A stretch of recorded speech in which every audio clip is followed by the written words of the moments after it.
Olá pessoal, tudo bom? Bem-vindos a mais um vídeo do meu estágio agora em ensino médio. E hoje nós vamos falar sobre tecnologia em sala de aula. Então eu vou colocar o slide aqui para vocês, para nós podermos começar. Então, tecnologia em sala de aula. O que significa então a palavra tecnologia?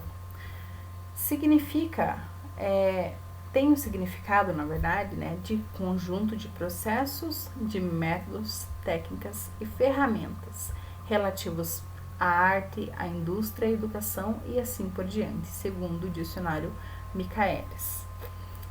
Então, e também segundo a etimologia da palavra, eu não coloquei aqui, mas significa significa técnica, né? E logia significa, pode ser estudo, razão, argumento, enfim. Então, pode-se entender que tecnologia é uma maneira de se fazer, é uma maneira de se compreender algo, uma maneira de se efetivar algo, né? Portanto, é um conjunto de processos, é um conjunto de métodos e é um conjunto de técnicas e ferramentas. Então, pode-se entender assim, mais ou menos, a tecnologia. Então, quando nós pensamos em tecnologia, o que geralmente vem à nossa mente, né? O que vem à mente de vocês normalmente? A minha mente, eu vou falar, que vem geralmente computador, vem um celular, uma televisão, né?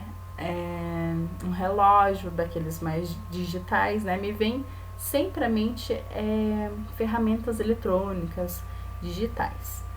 Mas na verdade, tecnologia é, é todo objeto assim que tem um fundamento não, que tem um fim, que ele foi feito para um fim, né? Por exemplo, a caneta. A caneta nós conhecemos ela assim normalmente hoje em dia, e existem outros tipos de caneta. Existe a caneta digital, né, para computador, para esses negócios. Existe a caneta, sei lá, a caneta colorida, que é também uma outra tecnologia. Existem diversos outros tipos, aquelas canetas mais bonitas, geralmente quem usa advogado, aquelas, sabe, aquelas canetas de advogado, assim, que vem no estojinho e tal, que é uma outra forma de se fazer uma caneta, que é uma outra maneira, é uma outra tecnologia, digamos assim. Então, podemos entender que a caneta antes, como a fotografia está nos mostrando, ela antes era escrita tipo uma pena, né? Aí você escrevia com um pouco de tinta e pena. O pincel também é uma evolução e tal. A caneta é uma evolução do pincel e da pena. Então, ela é vista como uma tecnologia. Assim como a caneta, o papel também pode ser entendido e compreendido como uma tecnologia que foi inventada na China em 105 depois de Cristo por Ceylan. Portanto, ele é uma tecnologia que foi aprimorada com o passar dos anos, né? Porque não era como o papel que nós conhecemos hoje em dia, e foi aprimorada com o passar dos anos e com o aprimoramento da técnica, né? Também, que foi passando de cultura em cultura para o que nós conhecemos hoje em dia.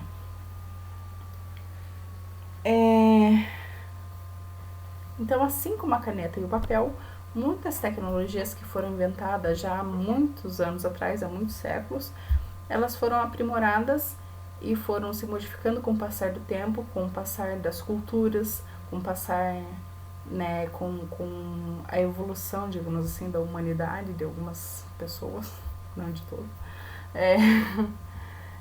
com a evolução da humanidade, elas foram se modificando também. Então, como que a gente chega, né, nessa tecnologia voltada para as aulas do ensino médio, voltada para a escola, né, para o colégio, para, enfim, que agora vai ser mais especificamente do ensino médio, mas não é exclusivamente dessa modalidade, né? Então, aí quando a gente pensa em tecnologia na educação, muitas pessoas entendem como ficam um tanto apreensivas, principalmente quem é professor um pouco há mais tempo, assim, quem é professor um pouco mais velho, né, mais experiente na escola, tende a não se adaptar muito bem, né, é vista como um tabu essa tecnologia. Mas esse pensamento já não tem mais cabimento nos dias de hoje, porque a nossa geração e a geração, a minha geração pelo menos, e a geração que já está um pouco mais nova do que eu e as que virão, elas já vão estar hiperconectadas. Elas já estão hiperconectadas e vão estar cada vez mais. Então, ignorar a tecnologia é a mesma coisa que dar um tiro no pé, porque não tem como, né? Você, às vezes, o professor lá está dando sua aula tradicional e o aluno está no celular.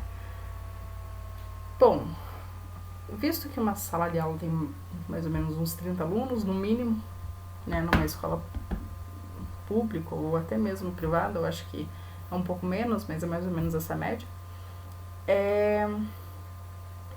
você não vai ficar mandando toda hora alguém guardar um celular, né? Então, eu acho mais inteligente o professor pegar e unir o útil ao agradável do que ficar lutando contra. Ah, vamos lá, então pesquisem lá no celular o que significa célula-tronco, sei lá, uns troços assim, tá? É uma forma de se montar, é uma estratégia, na verdade, uma estratégia didática que o professor deve encontrar aí para se reinventar como professor, né? Então, o que é necessário? Quais as ferramentas que são necessárias para tornar essa aula mais, ou essas aulas, né? Tornar o dia a dia ali na escola mais atraente, mais legal, mais interessante para os alunos, né? Quais são os recursos necessários para que seja feito isso? Então, o professor ou os professores podem fazer o uso de aplicativos, né? Aplicativos educacionais, de jogos, a gamificação, né? Que agora está bem alta. Atividades avaliativas de maneira online, seja por meio de plataformas, de ferramentas da Google mesmo, que são ferramentas gratuitas, né? E geralmente acessível, que normalmente, tá? As pessoas têm o celular Android que já vem com o sistema Google dentro ali, quer dizer, o sistema é Android, porém já vem com o Google ali junto. Então já é algo que facilita bastante, né? Os textos, né? Texto em tela, multimídia, se a escola tiver como que é o nome daquilo? A lousa digital, né? Interativa, melhor ainda, porque eu posso trabalhar um texto, posso trabalhar com vídeo, posso trabalhar com slide, com o que eu quiser. Basta eu ter vontade e disposição e criatividade para isso. E até mesmo o uso da realidade virtual, né, que ela pode unir o prazer, né, o lazer, que é um prazer também, com o conteúdo que ali está sendo discutido, analisado. Então, a importância, qual que é a importância desses recursos tecnológicos, né, dessa tecnologia na sala de aula?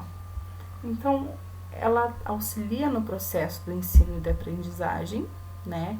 Oferece aos professores e aos alunos ferramentas que são cada vez mais facilitadoras desse processo, né? Do processo do ensino e da aprendizagem.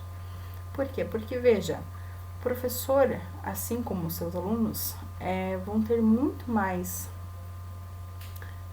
facilidade em entender, em acessar o conhecimento, do que apenas ficar no quadro, no livro, no caderno, no ditado, muitas vezes, quando o professor não tem o material necessário ali para compartilhar com todos os alunos. E quando nós colocamos a tecnologia, isso meio que muda, né? Muda essa perspectiva do professor não ter material suficiente. Talvez ele ainda não tenha o material manipulável suficiente, mas ele tem um material que é visual, né? Que é, por exemplo, eu estou dando uma aula sobre, sei lá, o Império Chinês. Posso fazer uma visita online, né? Uma excursão virtual no meio, lá na Cidade Proibida, por que não? Né? Então, assim, esses recursos que existem dentro da tecnologia digital, principalmente, que são fundamentais na educação hoje em dia. E também a importância, qual que é a importância? Então, contribuir significativamente, né, para o desenvolvimento dessas novas metodologias que o professor vai desenvolver, né, essas novas percepções, essa nova maneira de ensinar, proporcionando aos usuários, né, aos alunos e aos professores também, um ensino muito mais diversificado, muito mais legal.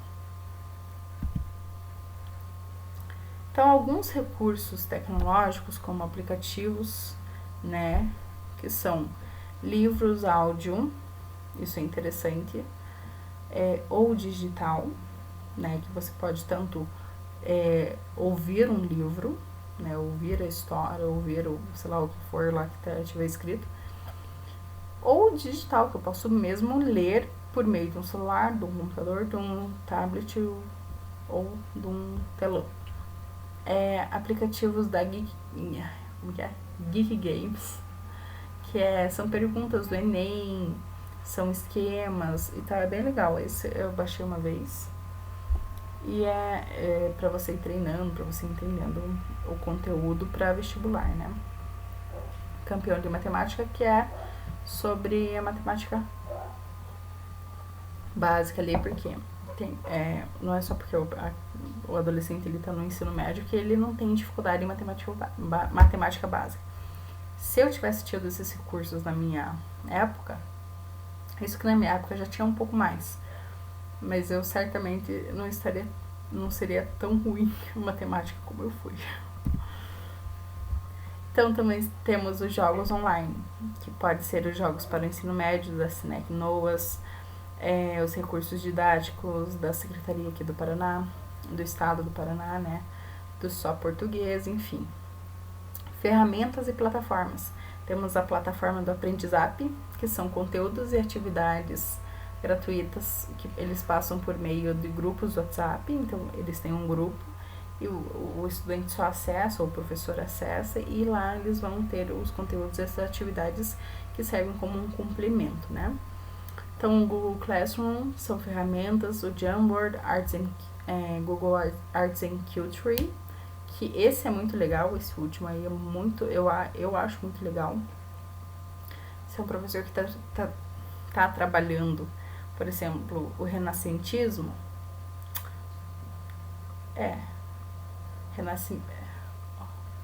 renascimento, o clássico, o período clássico, não tá errado falar renascentismo, eu acho, tá certo. Não sei agora, enfim, depois eu vou pesquisar. Mas de qualquer forma, é interessante porque lá tem diversas obras de arte, diversas curiosidades, jogos, museus, né, ali disponíveis para você visitar, para você compreender e para poder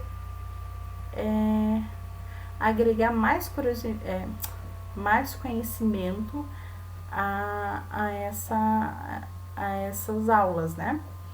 E o Google Earth e assim por diante. Então, como a gente diz, hoje em dia, proporcionar um ambiente mais motivador para a aprendizagem, ela infelizmente tem sido um desafio, né? Aos educadores, para esses educadores. Por quê? Porque muitas vezes falta o básico para a escola, principalmente se é a escola pública. E a maioria das escolas aqui no Brasil, elas são públicas. Nós temos as redes privadas, mas elas não são só a grande maioria, em grande maioria. Elas são, a maioria é escola pública, e que muitas carecem do básico, né? Então é difícil até falar de tecnologia assim, digital, porque é algo muito distante da realidade oficial que existe no nosso país, infelizmente. Mas, em contrapartida, é importante os professores aprenderem, se aprimorarem, se desenvolverem, não só os professores, a escola inteira, né, a equipe escolar inteira, no uso dessas tecnologias, né? Por quê? Porque a tendência é que o mundo seja cada vez mais tecnológico, mais conectado, mais internautico, digamos assim, e não tem como evitar. Então, o negócio é abraçar e partir partir trabalhar, entendeu? Usar o que puder e fazer o melhor que pode, e é assim mesmo. Eu acredito que, na verdade, a tecnologia ela veio para facilitar, ela não veio para substituir, não veio para fazer de você fazer de você não, mas fazer assim, como uma substituta mesmo do professor ou de qualquer coisa. Não, eu não acredito nisso. Eu acredito que a tecnologia ela está aí para auxiliar cada vez mais o processo do ensino do professor e da aprendizagem do aluno. Eu acredito mesmo nisso. E ela é uma facilitadora desse processo, uma facilitadora também do trabalho desse professor, que antes tinha que carregar 200 livros, hoje em dia, se ele tiver um computador e acesso a livros, e isso deveria ser um apelo, acesso a livros digitais, seria muito melhor do que ficar carregando coisa de prova e coisa de livro e não sei o que, né? Não sou contra livro de jeito nenhum, muito pelo contrário, mas eu acho que a tecnologia na escola ela deveria ser melhor vista e melhor introduzida, porque isso facilitaria muito, muito mesmo. Então, gente, é isso. Espero que vocês tenham gostado. Fazia um tempo que eu não gravava, eu tô meio travada. Mas é isso aí que eu quero passar hoje. E até o próximo vídeo. Ó, até a próxima. Tchau, gente. Obrigada por assistir.